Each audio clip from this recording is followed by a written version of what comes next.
Noches, ¿cómo están? Bienvenidos, bienvenidas a Estado Nacional Prime en una jornada que estuvo cargada de noticias. ¿Cómo no?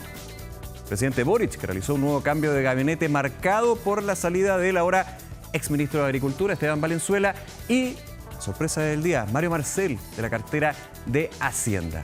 Estaremos conversando sobre eso, también sobre los lineamientos programáticos de la candidata del oficialismo, del Pacto Unidad por Chile, Janet Jara, también de la inscripción de las candidaturas presidenciales, pactos y candidaturas, valga la redundancia, de las elecciones parlamentarias, que ha dejado de todo en el oficialismo, también en la oposición. Además, estaremos abordando algunos minutos un tema que ha sido parte de la pauta del día, lamentablemente hay que decirlo, esta tragedia en Avellaneda, como el fútbol lamentablemente nos deja de lado la pelota y terminamos hablando de violencia, delincuencia y otros, lo sucedido allá en Buenos Aires. El ministro del Interior, Álvaro Elizalde, que justamente viajó al país vecino para, en una reunión con la ministra de Seguridad, Patricia Bullrich, ver lo que está sucediendo con más de 100 chilenos detenidos de la barra de Universidad de Chile. Muchos temas. El tiempo entonces apremia. Aquí comienza Estado Nacional Prime.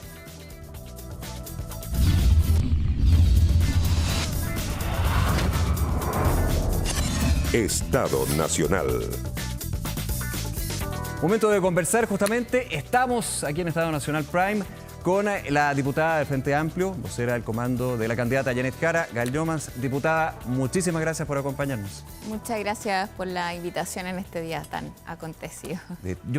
Lluvia, nieve aquí en la zona centro-sur, movimientos también en La Moneda, también en las candidaturas, inscripciones. Vamos por partes. Lo último, cambio de gabinete. ¿Cómo lo evalúa usted? Y también la señal que se da desde el gobierno del presidente Gabriel Boric. Recordemos, Nicolás Grau, que llega al Ministerio de Hacienda en reemplazo de Mario Marcel, pero el día anterior, bastante bullado la salida del exministro de Agricultura. Sí, antes de iniciar quisiera pedirte unos Sí, por minutitos para poder expresar mi solidaridad con los familiares de quienes vivieron estos hechos de violencia el día de ayer en Argentina, hechos que realmente son desgarradores verlos, ¿cierto? Escuchar Totalmente. a los familiares y por lo mismo también decir que me parecen inaceptables la falta de empatía, la indolencia de las palabras del presidente del club Independientes, en donde realmente uno ve que no hay, ¿cierto?, ponerse en el lugar del otro frente a hechos tan terribles como eso.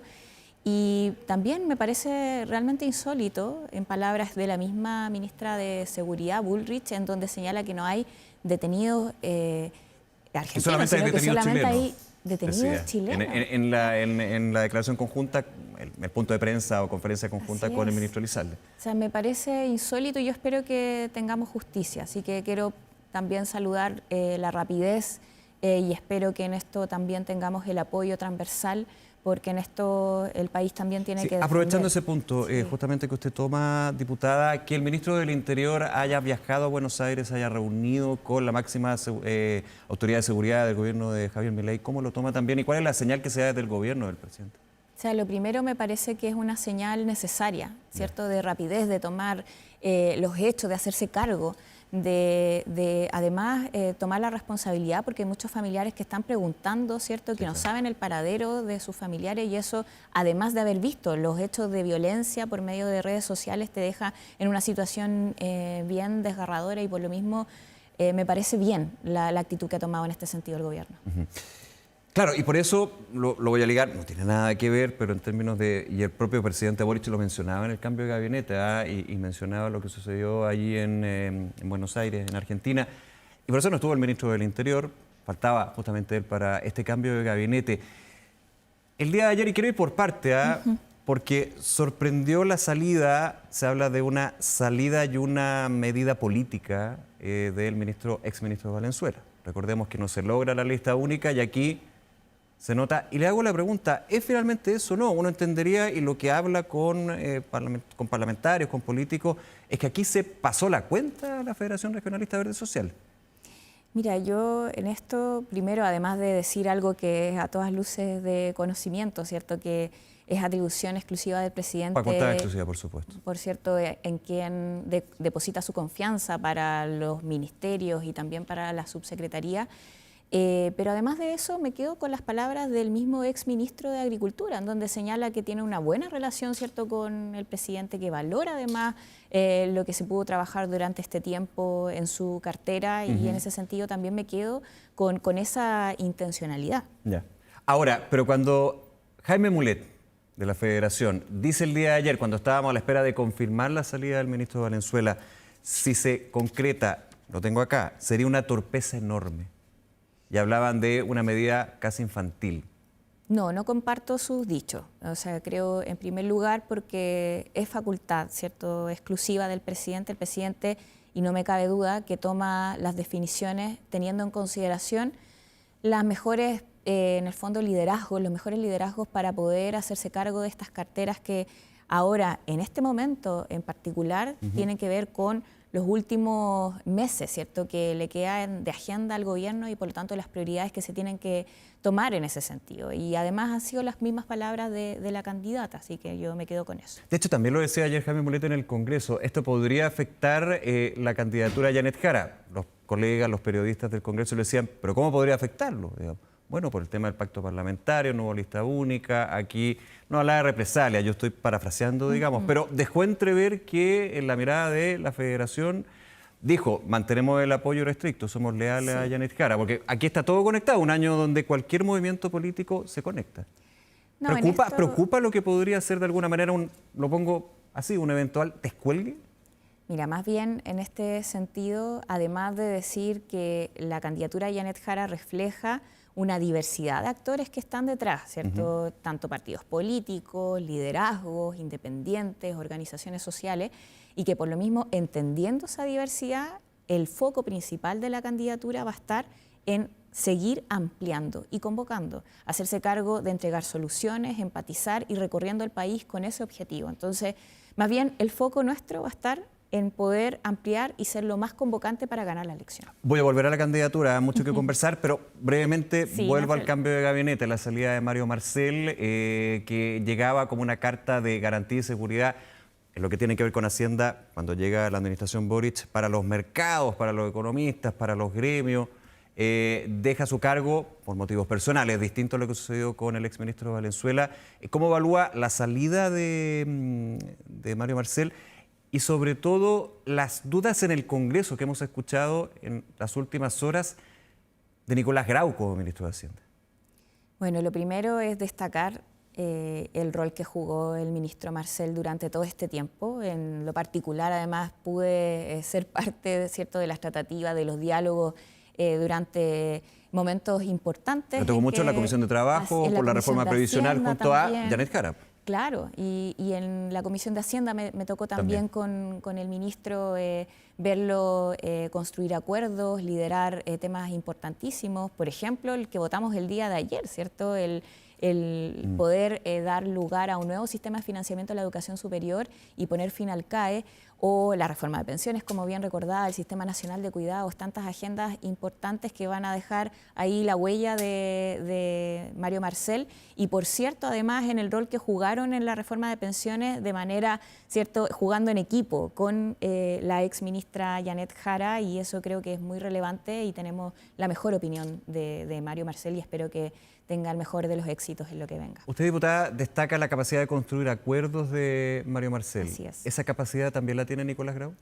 Bueno, sí, lo ha hecho también en varios de los proyectos de ley que han sido discutidos en el Congreso, proyectos complejos, ¿cierto? O sea, estoy hablando, por ejemplo, la ley de fraccionamiento pesquero. Que lo criticaron desde su sector, el diputado Brito, por ejemplo. Y esto es también parte de cómo se llevan a cabo los diálogos y las discusiones en el Congreso. Hay diversidad de opiniones. Lo importante es también, desde esa diversidad, poder hacer avanzar las agendas, respetando las opiniones de los parlamentarios, que además jugamos un rol distinto en este sentido, ¿cierto? Una cosa es lo que haga el gobierno tratando de articular, de avanzar, pero los parlamentarios también representan visiones, representan determinados distritos, también actores sociales, y eso es importante que sea parte del debate legislativo. Pero Nicolás Grau tiene, el ministro de Hacienda, Nicolás Grau, tiene la capacidad para avanzar en los proyectos que actualmente son del Ejecutivo, están en el Congreso, y más que eventualmente, lo que va a suceder, que eso es de todos los años, el ingreso del proyecto de ley de presupuesto 2026. Sí, no me cabe duda, ya lo ha hecho en proyectos de ley clave que han sido difíciles, importantes. Hay otros, por ejemplo, el que tiene que ver con este proyecto que permite financiar, es una suerte como de banca para poder financiar proyectos que son de innovación, y en ese sentido también contó con los respaldos transversales. Yo creo que el ministro Grau ahora ya ha nombrado, va a contar con los apoyos, sobre todo por el bienestar del país. Acá la agenda de Hacienda es sumamente relevante porque toca distintas aristas. Pero notó muchas críticas desde la oposición, y lo pregunto desde el punto de vista parlamentario, vuelvo al punto, que son los que tienen que conversar justamente con los ministros.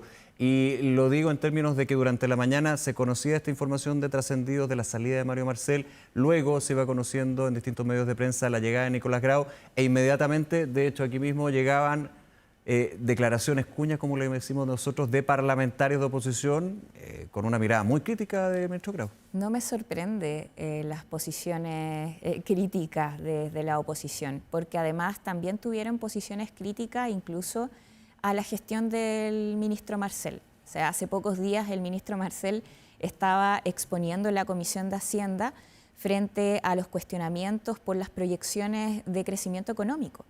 Que en realidad ratifican la posición que tuvo el ministro, que era una proyección de un crecimiento de un 3%, está cercano a eso lo que está proyectando el Banco Central. Entonces, y aún así, ¿cierto?, también lo criticaron. Entonces, en realidad, no me sorprende que critiquen más que aporten al debate en esta materia que se requeriría, ¿cierto?, para construir acuerdos en pos del crecimiento económico del país. Recordar también todo lo que ha sido el cambio de gabinete de 3 carteras, digamos, la llegada de la nueva ministra de Agricultura, pero también el nuevo ministro de Economía, Álvaro García. Sí. Vuelve después de 20 años, él fue ministro en esa cartera de Eduardo Frei Ruiz-Tagle. Nuevamente, y ya no hablo de socialismo democrático, ¿la concertación aparece en el gobierno del presidente Boric?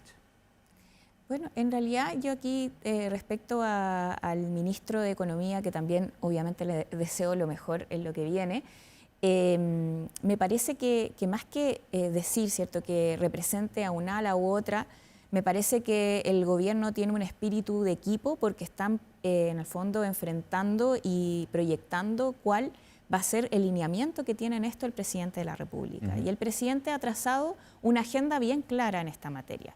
Hay proyectos de ley que ya se están cursando, ya se están discutiendo en el Congreso. Entonces lo que uno espera es que esa agenda siga su trabajo, independiente, ¿cierto?, de los cambios. Hay una proyección, hay un trabajo en equipo que lo que se espera es que se juegue bien. Diputada, vamos con la candidatura presidencial. Ya. Pero antes quiero ir a la candidatura y los pactos parlamentarios, porque evidentemente está muy ligado lo que es la candidatura de Janet Jara con la búsqueda, que en algún minuto también levantó el propio presidente Boric, de una lista única para el oficialismo. Finalmente no es una lista única. Hay una lista que es mayoritaria, evidentemente, por la cantidad de partidos que forman el pacto, y la lista alternativa, como se mencionó en su minuto, de la Federación Regionalista Verde Social y la Acción Humanista. Ahora, en esa lista está presente en casi todo el país, por no decir todo, más de 130 candidaturas.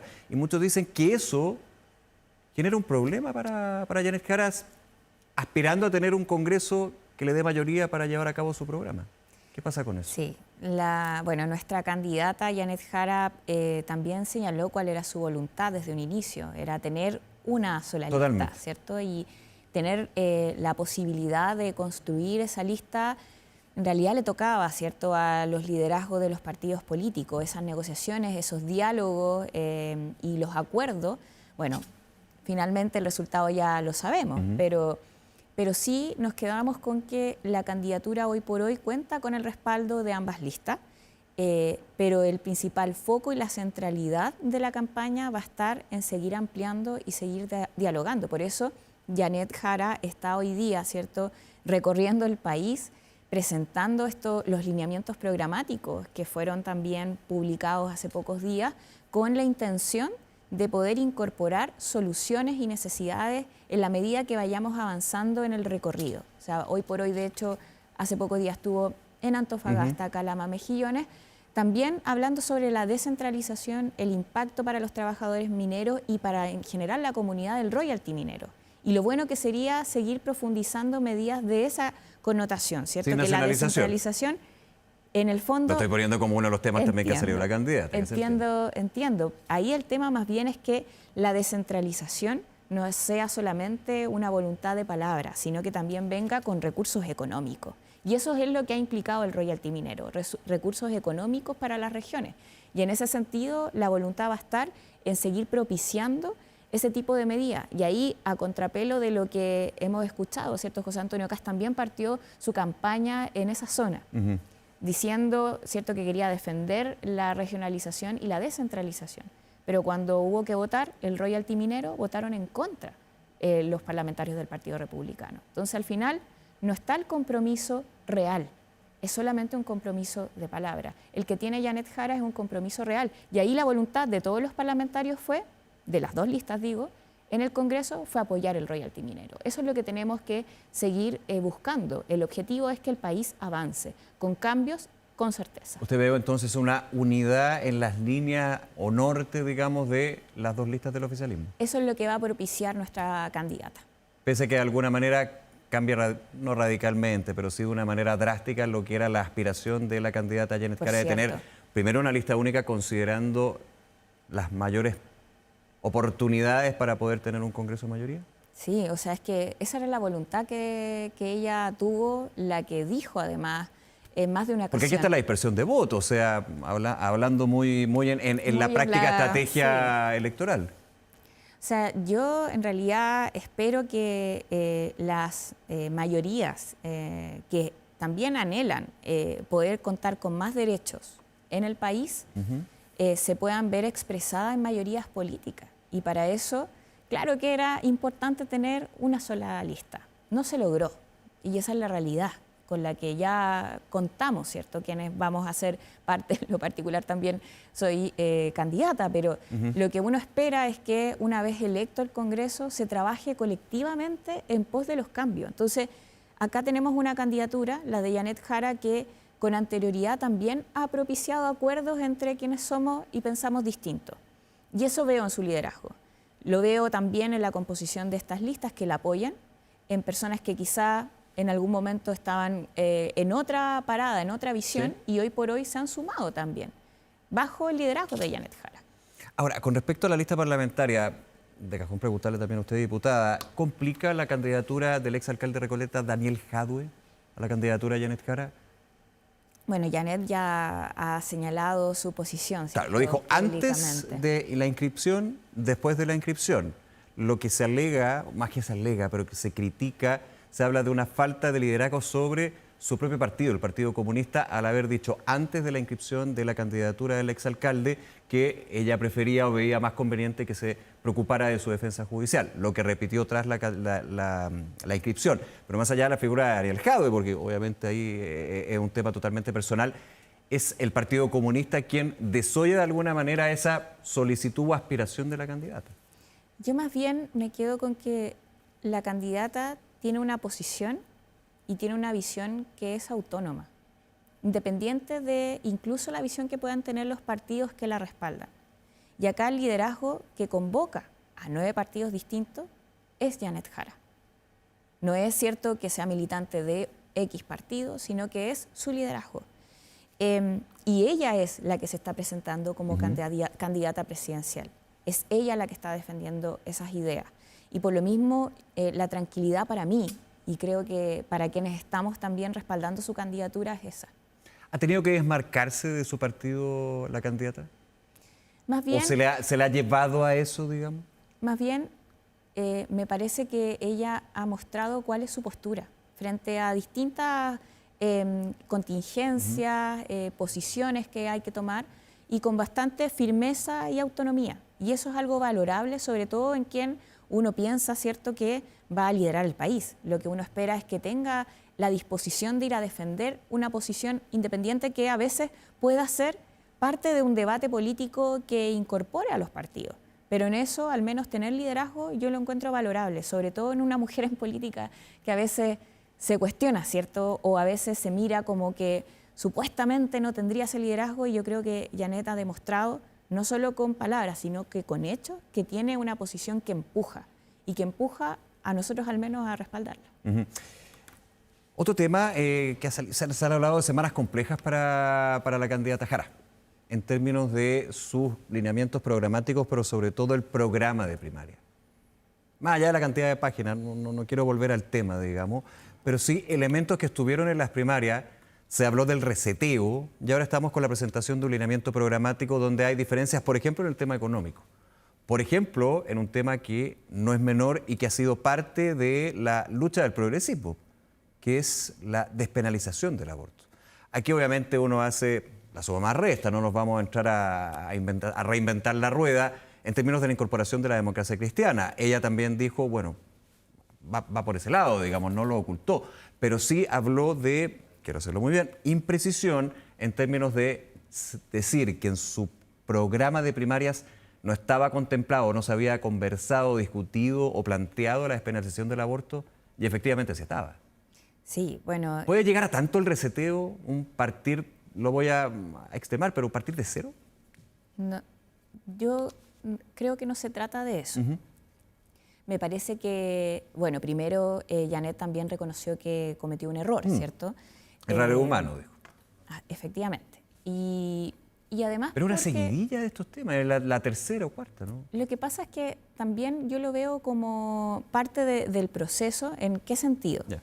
En que hoy por hoy estamos en otra fase, ¿cierto? Entonces, al momento de hablar hoy de las ideas del lineamiento programático y de su visión o cuáles son los ejes del programa, quien está hablando es Janet Jara, que representa, ¿cierto?, una visión mucho más amplia, porque habemos más, ¿cierto?, hoy día respaldándola.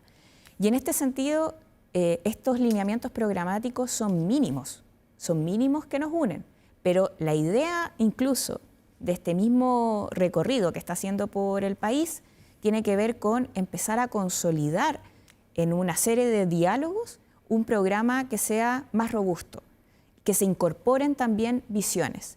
Y en ese sentido, debates que, por ejemplo, respecto al aborto, además quiero transparentar algo que es a todas luces de conocimiento público, yo estoy a favor, ¿cierto?, del aborto legal. Es parte de la discusión que estamos dando en el Congreso hoy por hoy. Pero ¿qué pasa, por ejemplo, con el Frente Amplio? Lo voy a llevar al Frente Amplio. Ha sido una de las luchas, digamos, en términos de la libertad de la mujer respecto a sus cuerpos y también en términos de la situación del sistema de salud público. O sea, es bien amplio, no es solamente en términos del tema conocido como valórico. Por cierto, pero de hecho, ha sido siempre el Frente Amplio y cuando eran varios partidos, un punto que unía, digamos, a estas colectividades del Frente Amplio era la despenalización del aborto. y lo sigue siendo. Pero no está en los lineamientos programáticos de la candidata del Frente Amplio. No está en estos mínimos comunes porque es parte del debate legislativo que ya estamos dando. Entonces, en ese sentido, yo lo que espero es que la discusión se dé donde debe darse en esta institucionalidad, que es el Congreso Nacional. El gobierno del presidente Boric presentó el proyecto de ley. En lo particular cuenta con mi respaldo también ese debate y con mi voto, por cierto. Pero también es parte de la discusión legislativa que vamos a estar dando. Entonces, ahí también van a estar presentes los parlamentarios de los distintos sectores y yo lo que espero es que esa discusión no sea solo del Congreso Nacional, sino que sea también parte la ciudadanía, las organizaciones, las mujeres, ¿cierto? Y la diversidad de actores que han tomado una posición. Pero también quiero ser transparente con esto respecto a mi posición.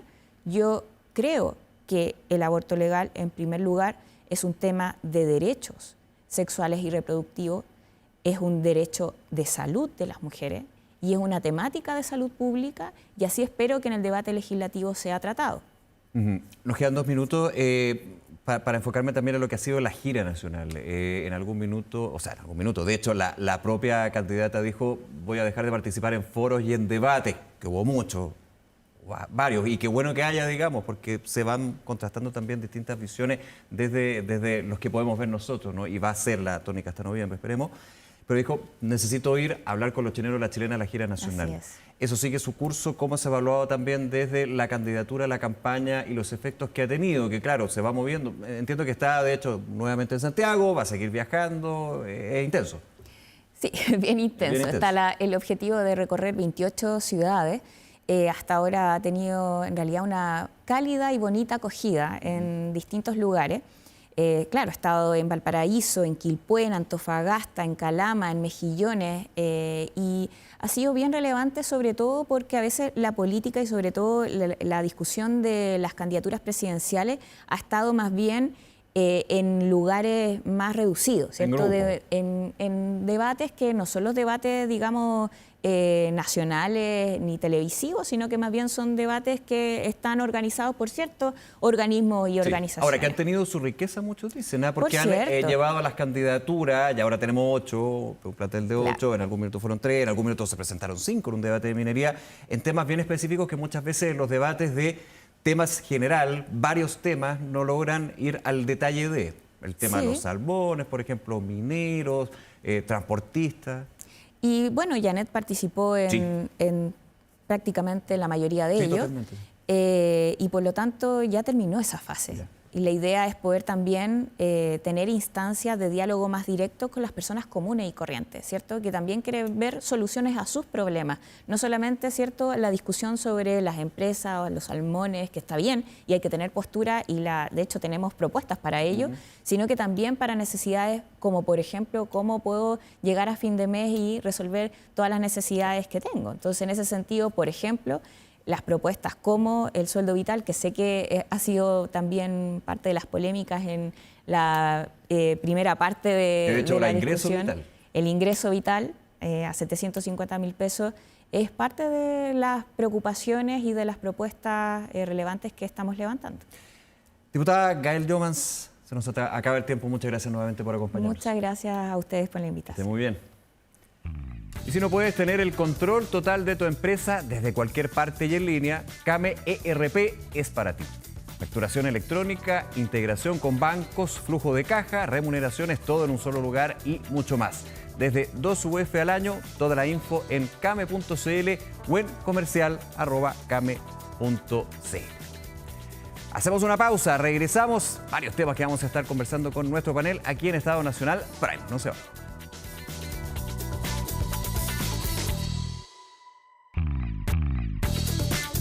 Regresamos a Estado Nacional Prime, muchísimos temas, así que rápidamente presentamos a nuestros panelistas. Tatiana Clima, socia directora de Criteria de Comunicaciones. Tati, un placer como siempre. Hola, buenas noches, gracias por la invitación. Muchas gracias por acompañarnos. Y el vicedecano de la Facultad de Gobierno de la Universidad del Desarrollo, don Rodrigo Arellano. Rodrigo, gracias por estar aquí. Encantado, como siempre. Muy buenas noches. Gusto ver de nuevo a Tatiana, porque Sí. estuvo en la mañana en un seminario. Ah, pero entonces... Sí, se lució. De hecho, me enteré por él que iba a ser mi... Y se han ido actualizando con todos los temas durante Efectivamente. todo el día. Maravilloso, estupendo. A ver, cambio de gabinete. Tatiana Clima. ¿Qué señales se pueden tomar? Claro, porque uno podría decir este va a ser el último cambio de gabinete de la administración Boric. ¿Quién sabe? Pueden haber ajustes, eventualmente. Pero sale Mario Marcel. No es menor, el ministro de Hacienda. Siempre cuando sale un ministro de Hacienda de un gobierno tiene un peso distinto, sin desmerecer al resto de las carteras. Pero el día anterior nos enterábamos de la solicitud de renuncia del ministro Valenzuela por todo el tema Frente Regionalista Verde Social. O sea, bien movido. Señales que son bien variopintas, ¿o no? O sea, extraña, básicamente. Claro. Hay que dividir los sucesos de ayer hasta hoy día, yo creo que en dos fases. Primero, en lo que significa el cambio en sí, y el segundo, y en lo que me importa básicamente a mí, es que claramente es un desorden comunicacional que hace que estemos casi 24 horas con cambios confirmados, luego se suman otros, el gobierno no lo confirma, está todo en la prensa. Bueno, y en definitiva uno se da cuenta que la decisión estaba tomada, conversada, el cambio de gabinete ya cuando se da, el presidente da un mensaje claro, el ministro Marcel aclara su salida y por tanto hubiese sido, yo creo, desde lo comunicacional apropiado que esto quizás se hubiese hecho hoy día en la mañana, y lo del ministro Valenzuela ayer quizás fue una filtración que adelantó todo, básicamente, yo creo. Pero estas cosas pasan, evidentemente la salida del ministro Marcel, sobre todo a puertas del ingreso del último presupuesto nacional, con un presupuesto que por lo general está marcado por la libre disposición al próximo gobierno, Claro. que requiere cierto nivel de expertise, ¿no?, y de confianza, genera ruido. Sin embargo, yo tengo personalmente una buena opinión del ministro Grau y creo que desde afuera me ha tocado recibir una buena impresión de parte del mundo empresarial. Creo que esta como manto gris que se le teje es más una cosa que no se ha logrado revertir en el ámbito comunicacional, pero creo que el ministro Grau tiene a su haber el proyecto de permisología, que es algo que toda la derecha ha pedido y precisamente es el ministro Grau el que lo ha sacado adelante. Y además creo que más allá de sus declaraciones anteriores y todo de lo que uno no puede desconocer, ha demostrado con hechos que es una persona que ha sido capaz de entender, de rearticular, y creo que va a estar bien como ministro de Hacienda. Déjeme poner el tema en pausa, Rodrigo, voy de inmediato contigo, pero en aras de la noticia vamos a hacer un minutito, un contacto bien relevante. Estábamos informando hace algunos minutos en Canal 24 Horas de este sismo 7,6 ahí en la región de Magallanes y la Antártica chilena, el Paso Drake. Queremos saber cuál es la situación también, este estado de precaución que ha emitido Senapred. Vamos a tomar contacto para eso con el gobernador marítimo, Felipe Torres. Gobernador, muchas gracias por acompañarnos. Bienvenido. Hola, ¿qué tal? Muy buenas noches, Nicolás. Gracias, Felipe. ¿Cómo está la situación para ir actualizando? ¿Está este estado de precaución, amenaza de tsunami, lo que establece también el CHOA? ¿Qué está pasando actualmente ahí en la zona?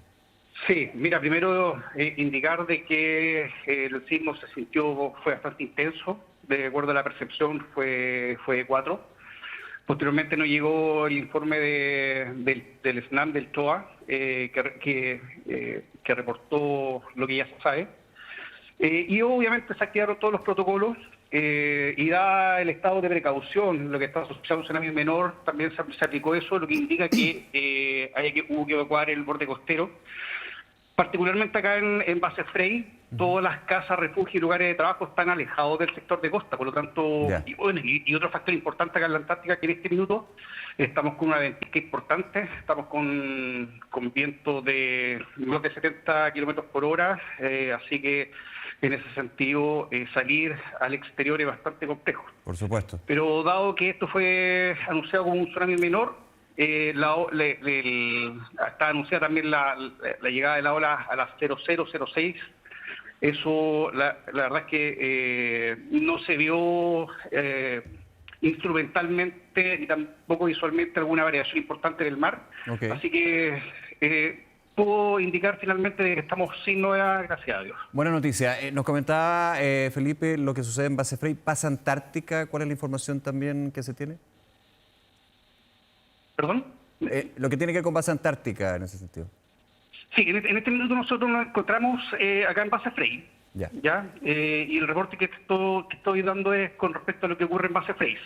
Misma situación ocurre también en Base Prat, que está aproximadamente a 60 kilómetros al sur. Perfecto. Donde ellos también percibieron el temblor. No observaron variaciones al mar. Y la misma situación ocurre con la base O'Higgins del Ejército, que ellos también nos reportaron que tampoco hubo variaciones en el mar. Por nuestra parte, le entregamos el reporte también a las bases nacionales extranjeras que están en las cercanías y también puedo indicar de que no hay buques en la zona, lo que también a nosotros también nos da un grado de seguridad importante. Así que, en resumen, estamos sin novedad con respecto a lo que al sismo que se percibió hace poco. Sí, eso es importante. No hay buques, digamos, en el mar en este minuto, porque evidentemente eso también es una situación de precaución, de precaución y de atención, ¿no? Sí, correcto. Eso son las que a nosotros nos interesa, los buques y evidentemente las personas que están en ellos. Y obviamente también las bases nacionales y extranjeras que están acá en la cercanía. Así que yo puedo, en ese sentido, dada la situación que estamos viendo actualmente, puedo concluir de que estamos siendo, gracias a Dios, como indiqué. Excelente. Muy buena noticia entonces hasta el minuto que nos entrega Felipe Torres, gobernador marítimo. Gracias por el contacto y seguimos ante cualquier novedad con las líneas abiertas para poder entregar la información. Muchas gracias. Por supuesto, muchas gracias a ustedes. Que estén bien. Hasta luego, gracias. Bien, seguimos con el tema político. Rodrigo Arellano, lo decía Tatiana Clima, aquí un tema quizás más de comunicación. Aquí hay una facultad exclusiva del presidente, se va enredando, digamos, entre lo que sucedió con el exministro de Valenzuela, la situación de la salida de Mario Marcel. ¿Cómo lo ves tú en términos de todo lo que pasó en las últimas horas, no solamente hoy, sino el día anterior? Coincido con Tatiana. Yo creo que aquí, presidente, o las decisiones que tomó en las últimas 48 horas generan un desorden no solamente comunicacional, sino que también político, creo yo, porque... O sea, la salida de Valenzuela... La salida de Valenzuela, efectivamente, pudo haber esperado 24 horas y haberla vestido de una forma distinta. Finalmente sabemos cuál es el motivo de la salida. ¿Pero se podía vestir de una manera distinta? Y lo involucra en la política directamente. En la política, en la conformación de las listas, en el costo que tiene que pagar un militante de uno de los partidos que conformó una lista. Y yo tengo la impresión de que eso no va a ser bien visto por la ciudadanía. Lo decía Jaime Mulet, esto puede tener costos para la candidatura de Janet Jara, porque efectivamente involucra al presidente en un área pequeña de la política, de los cálculos. Ahora, ya, pero ¿qué sin costo duda puede...? utilizando una atribución que le corresponde. Quiero ser súper pedestre porque lo decía Jaime Mulet y uno trataba de hacer el link. Obviamente está el link, pero el efecto. Esto podría significar que la salida del ministro de Agricultura a vecinos y vecinas de una comunidad que querían votar por Janet Jara no van a votar por Janet Jara porque sacaron al ministro de Agricultura. No, fíjate que no, pero va a generar, yo creo... Estoy siendo súper simple. Porque independiente de que hayan dos listas, la lista del Partido Regionalista y de la Acción Humanista tiene una candidata presidencial. O sea, van en dos listas, pero es Janet Jara. Y probablemente este tipo de decisiones va a tener repercusión en la candidata del oficialista porque las energías van a ser diferentes. Va a haber un cierto recelo, va a haber una cierta disconformidad, van a tener que de alguna forma volver a conquistar quizás los vínculos que tenían con la candidata que no era de su partido, y eso tiende a dañar, sobre todo en esta etapa. Ahora ya pasamos a la segunda etapa de la campaña parlamentaria, en donde ya está configurado el escenario parlamentario, y van a ser ellos los encargados de llevar el mensaje de la candidata a terreno, a distrito, y por lo tanto creo que enreda. Y por lo tanto, puedo esperado perfectamente el día de hoy con la salida de Mario Marcel, que entiendo que es por motivos personales, pero que también viene a generar un cierto movimiento a raíz de lo que estamos viendo también en Punta Arenas, un cierto movimiento dentro de la moneda, porque Mario Marcel sin duda era uno de los ministros más valorados del gabinete, uno de los ministros con más experiencia, lo dijo el presidente de la República, que junto con él en el gabinete político eran los que tenían más años. Ahora, en el Congreso la oposición lo criticó muchas veces. El cambio del ministro de Hacienda es un cambio profundo en un gobierno. O sea, han habido los últimos gobiernos, salvo el caso de Piñera, que tuvo el problema del estallido social, pero se habían mantenido durante mucho tiempo. Aguirre, Velasco, habían sido ministros que habían perdurado en su cargo porque justamente Hacienda es una de las materias más sensibles. Esa tradición no escrita del ministro de Hacienda llega al gobierno y cierra el gobierno. Y lo recordábamos durante la tarde con lo que fue el exministro Alberto Arena. Y además aporta de una discusión muy relevante, que es la discusión de presupuesto, y lo reemplaza alguien que más allá de las presiones que le tiene Tatiana, es una persona que no genera confianzas en el Congreso. O sea, no solamente en la oposición, que fueron muy críticos con la nominación de Nicolás Grau, sino que también parte del socialismo democrático ha cuestionado un poco los errores que ha tenido en el pasado, los cálculos equivocados en la presentación de la ley de pesca, las declaraciones a raíz del tema de la inflación con las pymes. O sea, ha tenido varios errores que han generado cierto grado de desconfianza, y de hecho lo decían personas del socialismo democrático como Ricardo Lagos Weber. Ojalá que Álvaro García le entregue la experiencia que le falta. Eso está. Que el ministro de Economía le dé la experiencia al ministro de Hacienda. Por eso te digo, entonces, no digo que uno esté uno por sobre otro, pero Economía y Hacienda trabajan en conjunto, pero tienen visiones, una apuesta del tienen funciones distintas. Gastar recursos y el otro es... Es una apuesta riesgosa del presidente de la República en un momento además que hay discusiones relevantes. Ayer se aprueba el FES en la Cámara de Diputados, va a pasar al Senado, que tiene un impacto en el presupuesto, por lo tanto va a estar Hacienda involucrado, la ley de presupuestos que se dirige, entonces son materias relevantes, y Nicolás Grau tiene un desafío porque no entra o no va a entrar con los mismos, digamos, pergaminos que quizá o poder o convencimiento o confianza que sí tenía Mario Marcel cuando asumió como ministro de Hacienda al comienzo del gobierno del presidente Boric. No, evidentemente el ministro de Hacienda es el jefe del equipo económico. Yo ahí no tengo ninguna discusión, y yo creo que la decisión del presidente, independiente si se comparte o no, es clara. Nicolás Grau es el jefe del equipo económico y Álvaro García llega a ser parte de ese equipo. Y tratar de hacer lo que se comenta acá que hizo el senador Ricardo Lagos Weber, me parece que no ha lugar. El ministro Grau es una persona que yo creo que hay que estar tranquilo. Yo creo que el ministro Grau efectivamente ha consolidado una puerta de entrada al mundo empresarial en un gobierno que ha sido criticado porque no tiene una relación directa con el mundo empresarial, y en ese sentido el ministro Grau y el ministro Marcel hicieron un buen trabajo con los empresarios. Yo espero que el Parlamento... o sea, un gobierno que entró muy crítico del mundo empresarial. Por supuesto. En campaña y en los primeros meses. Por supuesto, pero él ha sido también honesto en declarar de que entró un ministro y hoy día vemos otro ministro. Es un ministro que ha sido capaz de negociar, es un ministro que se sienta con los empresarios, es un ministro que evidentemente ha cometido errores, pero yo creo que hay que ver cuál va a ser su actuar de aquí en adelante. Yo, la verdad... lo que me tocó trabajar con él y lo que he visto, creo que es una persona que entiende bastante de cómo funciona el Estado, tiene una cartera que ha sido compleja, ha tenido que tener cosas que quizás no han sido tan públicas, pero manejo con gremios, con la pesca y un montón de cosas, y finalmente las cosas quizás con baches, pero han salido bien. Creo que el Ministerio de Hacienda además es un ministerio que está repleto de personas técnicas de buen nivel, y yo creo que esas personas van a seguir ahí. Por tanto, el ministro Grau puede contar con un equipo que tiene todo la mano y el pulso del mismo ministro Marcel. Así que yo la verdad no me pierdo ahí. Ya. Y tampoco quiero tratar de matizar. Yo creo que el ministro Grau es hoy día el ministro de Hacienda, el jefe del equipo económico, así lo decidió el presidente, y no hay otra lectura. Déjeme cambiar de tema, está todo tan ligado, ¿no? En lo que tiene que ver con la política.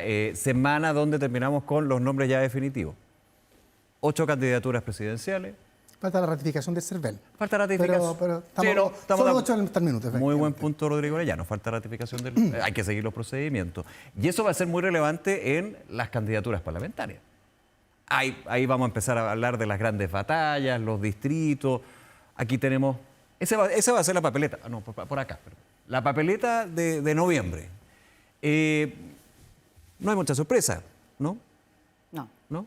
O sea, Destacar hoy no, pero si hablábamos en Harold May Nichols, bueno, sorpresa, aquí tenemos... Janet Cinco Jara, una veces medio. sorpresa si hablábamos en enero, porque todo el mundo apostaba porque estuviera Carolina toda en esa foto, Ya. pero básicamente los demás no, sí. Hay varios conocidos, varios que se han repetido el plato. 3 veces, Marco 5 Enríquez tiene un magíster ya de candidatura. 5 candidaturas. 5 candidaturas presidenciales. Candidaturas presidenciales. Y tú tienes razón, al final Eduardo del día, 3, París 3. Eduardo Tres creo que tiene 3 y París también tiene 3. Sí, Harold May Nichols, que finalmente Y Evelyn llega, Matei ¿eh? tiene 2 y José Antonio Cast 3 también. Sí, claro. Es bien, bueno. Perdona, dale. No, que yo voy a confirmar un poquito lo que tú dices. La gran mayoría de esos candidatos van acompañados de una lista parlamentaria. Y el resultado probablemente que tengan las candidaturas presidenciales va a impactar en el resultado de las parlamentarias, porque existe lo que en ciencia política se llama una correlación de votos. Es decir, si yo voto por un candidato presidencial, es muy probable que vote por la lista que acompaña a dicho candidato presidencial. Y por lo tanto van a haber varias, efectivamente, pruebas de fuerza, tanto en la centroizquierda como en las oposiciones, en la centroderecha, y va a ser muy relevante el resultado que tenga cada uno de ellos, porque eso va probablemente condicionar el Congreso que vamos a tener el próximo periodo parlamentario. Lo que sí vamos a tener un Congreso, yo creo que bastante similar al de ahora, hiperfragmentado, con muchos partidos políticos. Por lo tanto, el próximo Principalmente gobernante porque no se hizo va a una tener los reforma, mismos desafíos, porque no ya se hizo tiene- una reforma al sistema político. y no se va a hacer por lo menos. yo creo Y que- lo digo tan no despectiva, pero negativamente, porque finalmente había un consenso, una mirada bastante de diagnóstico que no terminó. Bueno, también porque se hizo muy cerca del año electoral y ya en pleno año electoral. Hay que decirlo, era improbable.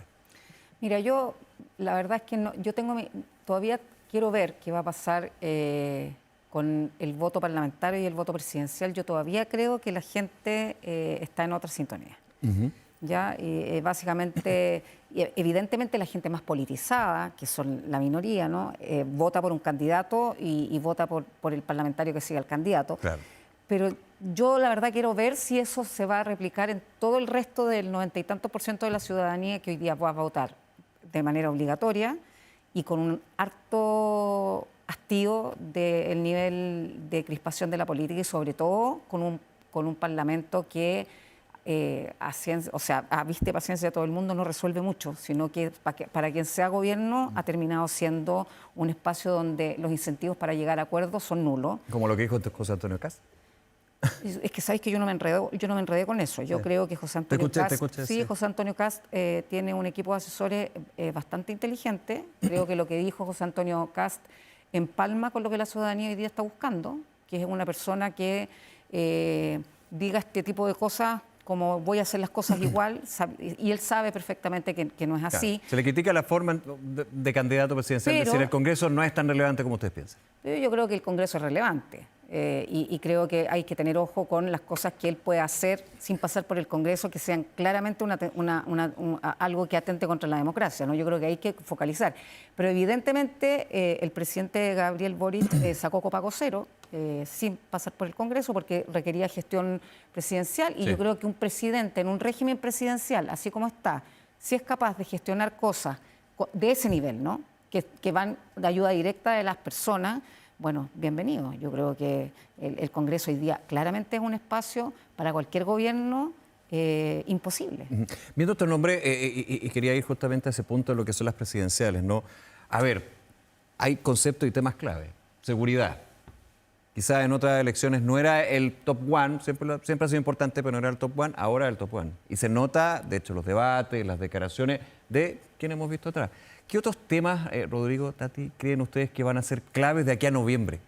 En la exposición y por sobre todo en las propuestas que traigan las candidatas. Seguridad es un tema muy amplio Y amplio, y claro. sin duda es el tema quizás más importante para los candidatos. O sea, hay varios que no se salen de ese eje.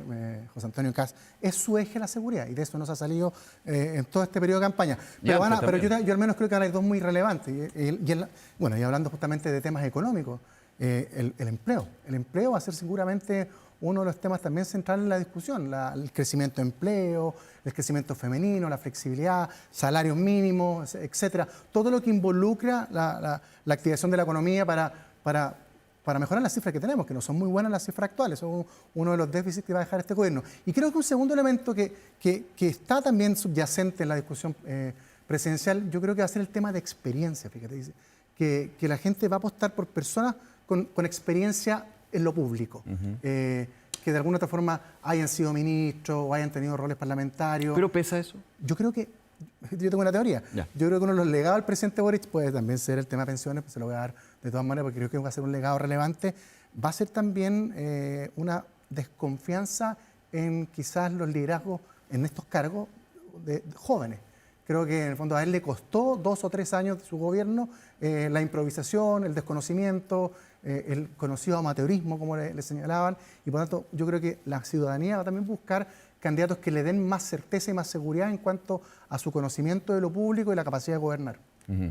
Tenemos esos tres: seguridad, empleo, crecimiento y también Pero interesante eso porque también es un tema de debate, ¿eh? La experiencia en lo público. De hecho, en algún minuto recuerdo la candidata Evelyn Matei hacía la diferencia con José Antonio Kast. Bueno, yo soy alcaldesa, ministra. José Antonio Kast no tiene experiencia ejecutiva, digamos, en lo público más allá de haber estado en el Parlamento. Bueno, pero es que yo creo que ahí evidentemente ha habido una falencia y una ventaja para José Antonio Kast. O sea, evidentemente él es un candidato que hace promesas que evidentemente no puede cumplir. Y no las puede cumplir solo. O sea, por favor, yo me metí a su programa de gobierno muy respetuosamente, pero él ofrece $1 millón de pesos a cada madre por un hijo, una cuenta de ahorro al nacer un hijo, que son cosas que evidentemente tú puedes hacer, pero sin el apoyo del Congreso no puedes pasar porque implica recursos públicos. Entonces, pero yo creo que llegamos a un punto que eso es lo preocupante. Es como que a las personas yo no sé si les importa eso. Básicamente hoy día quieren... Hay un eje más cargado al autoritarismo, que es preocupante. Las personas quieren que las cosas pasen rápido.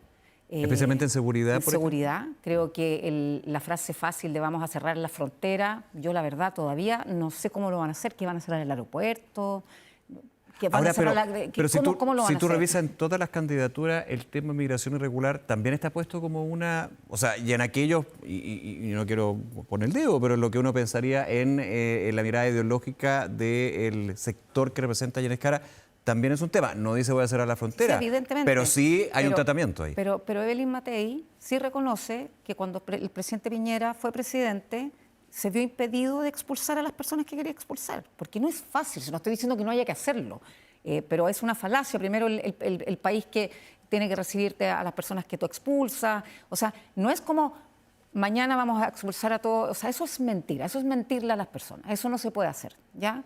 Esto también de vamos a construir 5 cárceles más, está bien, pero se requiere tiempo. O la construcción de megapuertos que habla Franco Parisi para poner otras, digamos...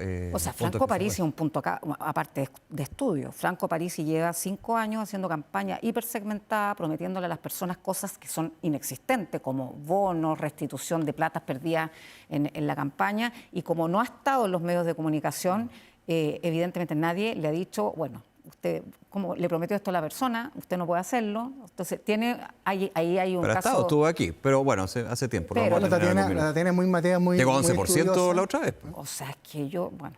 francamente voy a quedarme hasta ahí con mi comentario. Pero también es muy Rodrigo. materia y muy estudiosa y hay unas personas que estudian los programas de gobierno, cosa que no hacen 95% Claro. de la población, que se guía por imágenes, por discursos, por señales.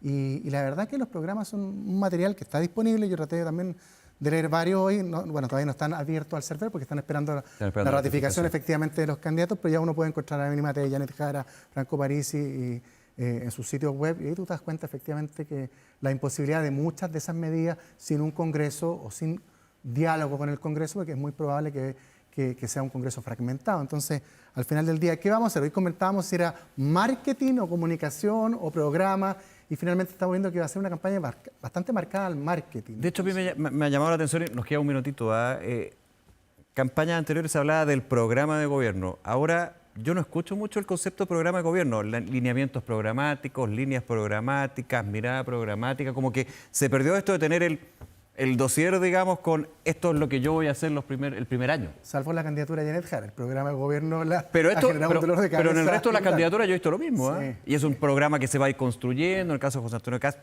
tengo proyectos, tengo ideas, tengo nombres pero también vamos a ir construyéndolo.